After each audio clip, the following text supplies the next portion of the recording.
Hi guys, I'm a Forester here with a review of a watch that I've owned for over 3 years and I've never reviewed it until now.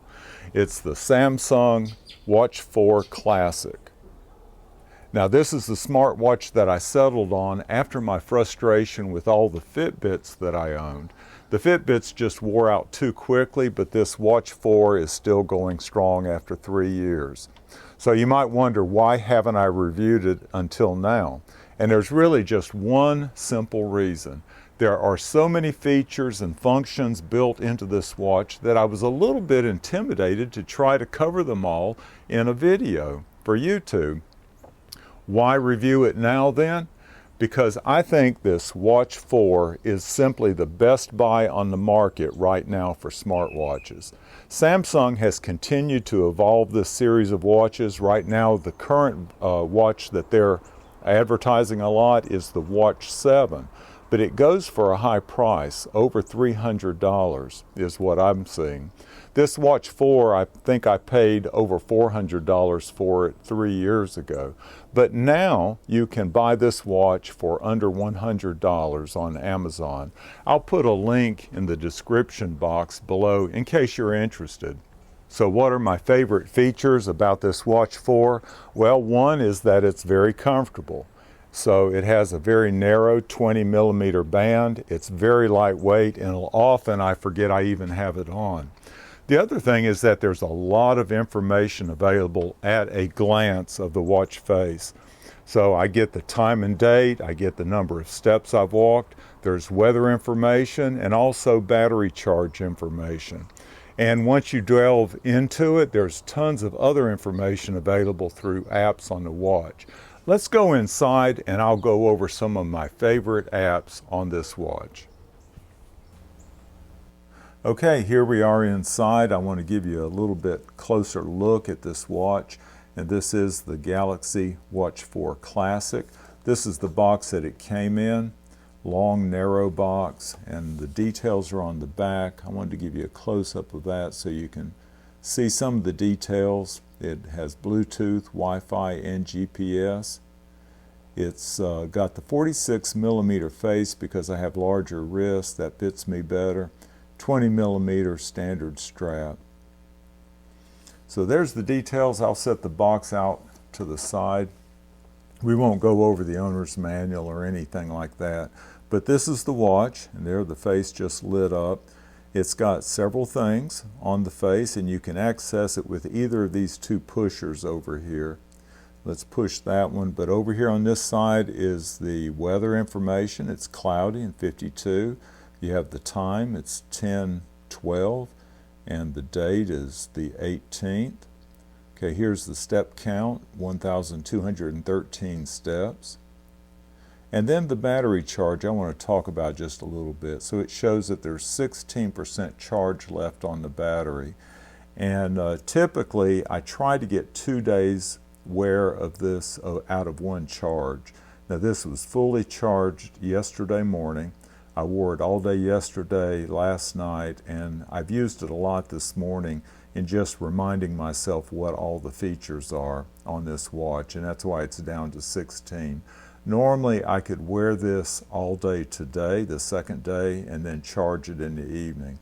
That is a problem with smartwatches in general. This one has, I would say, decent battery life, basically 2 days, but you have to charge it the second evening. So I tend to wear some of my other watches and then just go to this if I'm going to be exercising a good bit for 2 or 3 days or for a week. Okay, so let me go over some of the details. And now I told you that the reason I didn't do a review of this sooner, within the first 6 months or so, is that I was intimidated by all the features, and it does have a lot. So I am not going to go over the features one by one, and y'all can be thankful for that because it would be a long and tedious video. I'll just mention some of my favorite ones, and maybe you'll recognize some of the other apps that are on the phone. So let's charge it up, and each way you swipe this screen, what is that? Power saving. So the battery's low and it's going into power power saving mode. So let's get rid of that. Let's swipe to the left, and that's where your notifications come up. And that's a notification. You can see a couple of them, and you can get rid of them by just deleting them that easily. If you swipe down, that's where you go into your settings. So you can put it into different modes. You can adjust the settings, and let's swipe through that. You can use it as a flashlight. You can connect it to Wi-Fi. You can do it for different power modes. You can put it in airplane mode. If you want to get rid of that, you just swipe up. Okay, so now there are some functions over here that you use a lot. You may use a lot. You put those over here. If you swipe left, they come up. You can rotate through them by either swiping or by turning this rotating bezel. So let's go back to the screen, and I'll go through them instead of the bezel. I usually just go through them with this. This gives your activity level, your steps, and how active you are during the day. If you do certain types of exercises more than others, you can program these in here to where you can more accurately gauge your activity. It does a lot of different health features. It does body composition. The reason I got this watch, I bought it in the summer of 2021 because I came down with COVID, and it had this isn't it, but it has a blood oxygen function. Okay, this is sleep time. This night that I used it, I got 6.5 hours sleep, which is more than I usually get. So this is our local weather, and if you scroll up through it, it's not working right now for some reason, but I'll show that later. It's got your calendar with upcoming events, ECG, beats per minute. It'll do a stress test for you, and I use that from time to time. And then you can add different tiles if you want to. Those are the ones that I use mainly. Okay, then you can come up, swipe up, and you get all these different apps. And these are somewhat overwhelming, and I'm not going to go through all of them, but you've got some over here, like the phone. If this is synced with your phone or paired with your phone, you can actually, it's got a microphone somewhere, and this is how you charge it right here. But it has a microphone on it, maybe down here. I'm not sure right now. But it also has Bixby. But you can actually answer your phone or leave a voice message using this with your phone, which is fairly convenient. I don't use that a whole lot. There's different health things that I already commented on.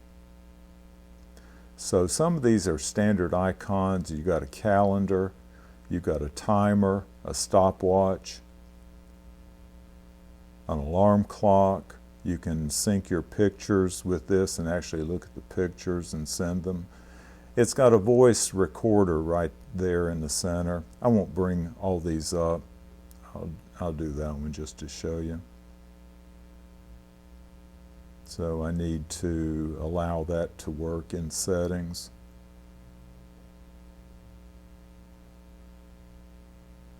Okay, you can play music with it, or you can adjust the volume and all. It's got a calculator.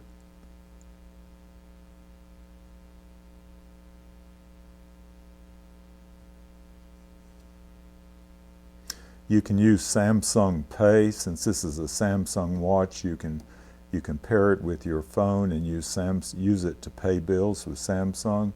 There's one like this that I had to refresh my memory what it is. Like I say, most of these I don't use. I think it just went to sleep. But this is something about global goals, maybe environmental goals, I'm not sure. That's not anything that I would ever use. And so what I'm going to do is delete that one. And to delete it, you just hold your finger on it and uninstall.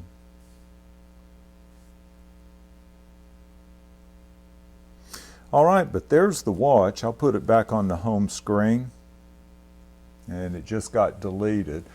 But one thing I definitely wanted to mention, why I would suggest getting this Watch 4 instead of the Watch 7.